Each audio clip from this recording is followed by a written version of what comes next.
नमस्कार मित्रों, स्वागत है आपका। आज हम बात कर रहे हैं बिजनेस ओनर्स के 7 पाप के बारे में। मैं ये शब्द यहां पे यूज कर रहा हूं, पाप। एक होती है गलती और एक होता है पाप। तो मैं आज पाप के बारे में बात करूंगा। बिजनेस ओनर्स या हम सभी लोग बहुत सारी अलग अलग प्रकार की गलतियां करते हैं। यहाँ पे गलती की नहीं, ये उसके ऊपर की बात है। गलती और पाप, इसमें अंतर होता है। तो गलती जो है उसको सुधारा जा सकता है, पाप को कभी सुधारा नहीं जा सकता है। पाप का सिर्फ प्रायश्चित होता है। तो बिजनेस ओनर्स अलग अलग तरह के पाप करते हैं। तो ऐसे कौन से पाप है? 7 प्रकार के पाप जो कि आपने बिल्कुल नहीं करने चाहिए, इसके बारे में हम आज बात करने वाले हैं। ये हमारी सीरीज है, इसमें 7 अलग अलग सेशंस रहेंगे। हर सेशन में मैं एक एक पाप आपको बताने वाला हूं जो कि शायद आप कर रहे होंगे। अगर नहीं कर रहे तो बहुत खुशी की बात है। और अगर आपको ऐसा लगता है कि आपके कोई दोस्त लोग, भाई बहन, रिश्तेदार, बंधु अगर ये पाप कर रहे हैं तो आप ये वीडियो उनके साथ जरूर शेयर कीजिए और उन्हें बताइए कि ये पाप आप ना करें। So this video is exclusively for business owners, but at the same time accountants, students can also enjoy this video. So let us start this journey. So friends, what is a sin? Sin मतलब पाप और पाप मतलब क्या होता है? पाप मतलब ऐसी चीज जो बहुत बड़ी गलती होती है, गलती के आगे की चीज है। और पाप करने के बाद आदमी को बड़ा पछतावा होता है, दुख होता है। गलती को सुधारा जा सकता है लेकिन पाप को सुधारा नहीं जा सकता है। पाप का सिर्फ प्रायश्चित हो सकता है। और बिजनेस ओनर्स के जो पाप है, इनकी एक खासियत है, मैं आपको बता देता हूं। आज का ये सेशन नंबर 1 है, तो पहले ही सेशन में आपको बता देता हूं what is the speciality of business owner sin. Business के जो पाप होते हैं उनकी क्या खासियत होती है। बाकी जब हम पाप करते हैं तो हमें एहसास हो जाता है कि हम पाप कर रहे थे या कर चुके हैं, लेकिन बिजनेस ओनर की खासियत यह है कि उसे पता ही नहीं होता है कि ये पाप वो कर रहा है, रोज कर रहा है या कर चुका है। ये बढ़िया पाप करके सो जाता है बिना कोई चिंता के, बिना कोई टेंशन के, बड़े आराम से, क्योंकि उसे पता ही नहीं है कि ये पाप कर रहा है वो। तो कहीं आप जाने अनजाने ये पाप कर रहे हैं क्या, ये आप जरूर चेक कीजिए। और नहीं कर रहे होंगे तो बहुत खुशी की बात है, और कर रहे होंगे तो उसे तुरंत रोक दीजिए। तो चलिए मित्रों, आज का ये सेशन शुरू करने के पहले मैं आपको एक और छोटी सी चीज बता देता हूं। हम अकाउंटिंग फ्रेंड नाम से एक लेक्चर सीरीज चलाते हैं। वहां पे अगर आपको रजिस्ट्रेशन करना है तो उसकी लिंक मैं यहां पे स्क्रीन पे भी दिखा रहा हूं और डिस्क्रिप्शन बॉक्स में भी दे रहा हूं, वहां पे भी आप क्लिक कर सकते हैं। accountingfriend.indradhanu.info ये है लिंक। और ये लाइव लेक्चर होता है। इसके हमारे 70 से ज्यादा सेशंस अभी तक हो चुके हैं। इसमें हम अलग अलग टाइप के टॉपिक्स के ऊपर डिस्कशन करते हैं। बिजनेस ये एक टॉपिक है, अकाउंटिंग टॉपिक है, उसके बाद टैली, उसके बाद जीएसटी, उसके बाद इनकम टैक्स, उसके बाद एक्सेल। बहुत सारे टॉपिक्स के ऊपर हम बात करते हैं जिनका भी बिजनेस ओनर्स या अकाउंटिंग से संबंध है, अकाउंटेंट से संबंध है। ऐसे टॉपिक के ऊपर हम बात करते हैं। तो मैं चाहूंगा कि आप इस लिंक पे जाके रजिस्ट्रेशन करें और ये सेशंस को आप जरूर अटेंड करें। आप मुझसे लाइव जुड़ सकते हैं इन सेशन के माध्यम से, और मेरे जैसे बहुत सारे फैकल्टीज इसमें जुड़े हुए हैं हमारे इस यज्ञ में, जो कि अलग अलग तरह का ट्रेनिंग लोगों को दे रहे हैं। तो मित्रों, चलिए आज का सेशन हम शुरू करते हैं। पाप नंबर 1, ये सबसे बड़ा पाप है जो बिजनेस ओनर्स करते हैं, that is ignoring accounting. Accounting की तरफ मैंने ये देखा है कि बिजनेस ओनर्स का बिल्कुल ध्यान नहीं होता है, एब्सोल्युटली ध्यान नहीं होता है। जब मैं ये बात बिजनेस ओनर्स से करता हूं तो बिजनेस ओनर्स पहली बात तो इस बात को मानते ही नहीं है। बोलते हैं no, I do not agree with you. Why? Because I have a dedicated accountant. मेरे पास एक फुल टाइम अकाउंटेंट है। मतलब कुछ लोगों के पास 2 अकाउंटेंट होते हैं, 4 अकाउंटेंट होते हैं, 10 अकाउंटेंट होते हैं। तो मेरा उनसे कहना ये होता है कि सर, हम ये बात नहीं कर रहे हैं कि आपके पास अकाउंटेंट है या नहीं है। हम बात कर रहे हैं, आर यू इग्नोरिंग अकाउंटिंग? आप अकाउंटिंग को नजरअंदाज कर रहे हैं क्या? तो वो मानने को तैयार ही नहीं होते हैं। बोलते नहीं नहीं, ऐसा हो ही नहीं सकता। I am spending lot of money on accountant salary.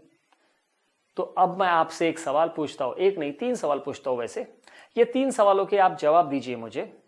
आप अगर बिजनेस ओनर है तो इन 3 सवालों के आप जवाब मुझे दे सकते हैं। पहला सवाल, what is your net profit for the current year? ये साल का आपका प्रॉफिट कितना है, क्या आपको पता है?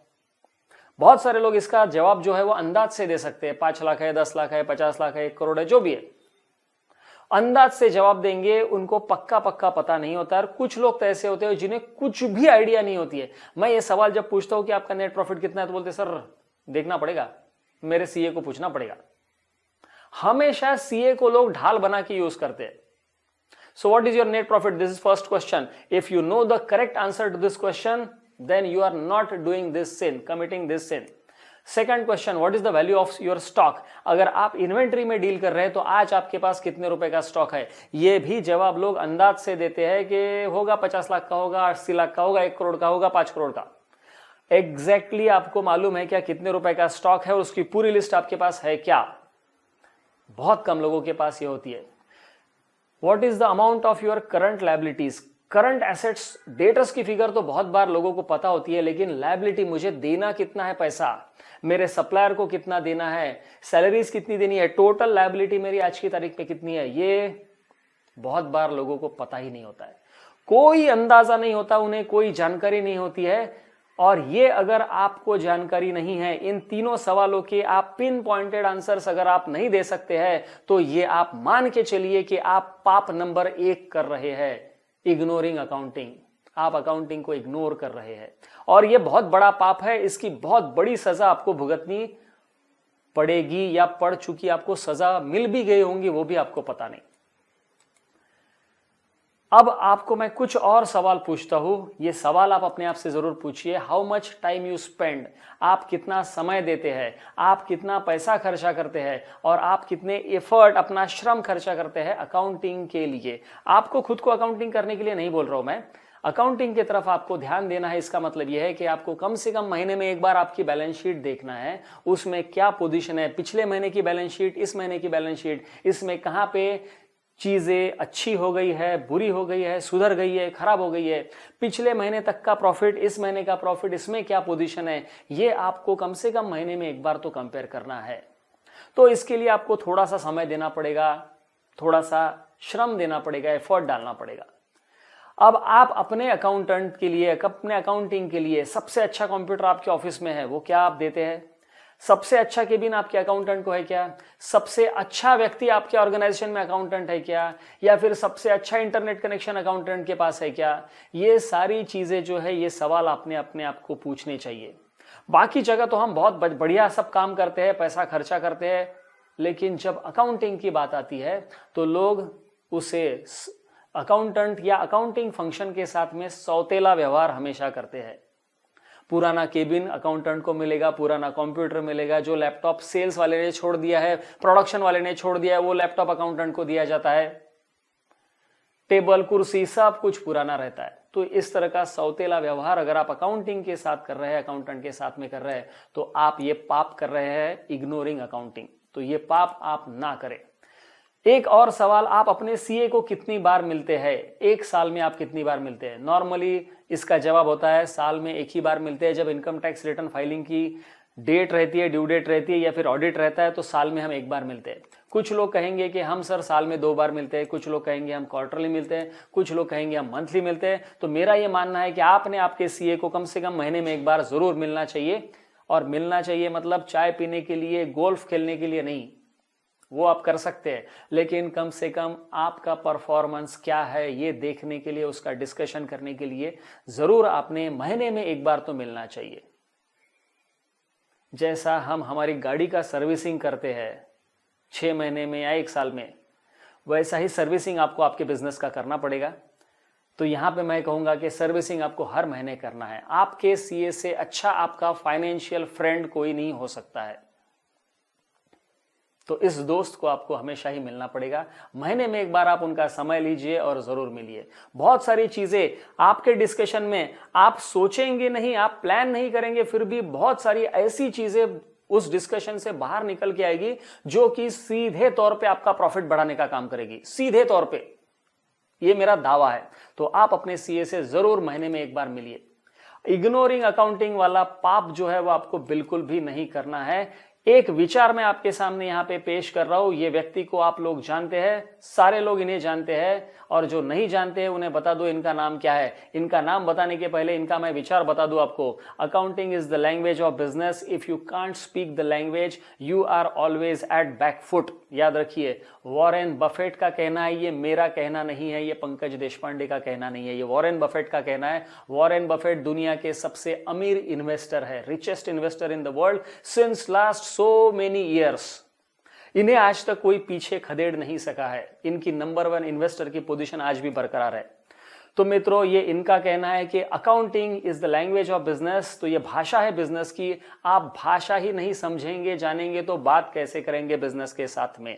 और अगर आप बात नहीं कर सकते हैं तो you are always at back foot, आप हमेशा पीछे रहने वाले हैं।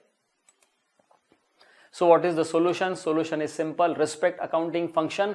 आपको अकाउंटिंग फंक्शन की इज्जत करना है, उसके साथ सौतेला व्यवहार नहीं करना है। आपको जितनी अच्छी फैसिलिटीज अकाउंटिंग को दे सके उतनी जरूर देना है। आपको हर महीने कम से कम एक बार आपके सीए से मिलना है, और आपको थोड़ा सा समय, थोड़ा सा पैसा और थोड़ा सा अपना श्रम अकाउंटिंग में इन्वेस्ट करना है, खर्चा करना है। ऐसा मैं नहीं कहूंगा, you must invest in your accounting.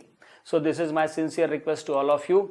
This is all about sin number 1। ये था पाप नंबर 1, पहला पाप, इग्नोरिंग अकाउंटिंग। मैं चाहूंगा कि यह पाप आप बिल्कुल भी ना करें, और अगर कर रहे होंगे तो इसे बंद करें तुरंत, और अपने दोस्तों को भी ये पाप करने से बचाएं। आप ये वीडियोस अपने दोस्त, ये वीडियो आपके दोस्तों के साथ शेयर कर सकते हैं। उन्हें भी आप बता सकते हैं कि क्या आप ये पाप कर रहे हैं, अगर कर रहे हैं तो ना करें, बंद करें उसे।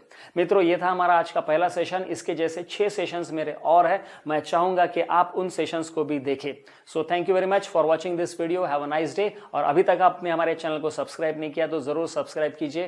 कमेंट सेक्शन में आप कमेंट लिख के आपके विचार मुझ तक पहुंचा सकते हैं। Thank you very much. Let us meet in next video part 2।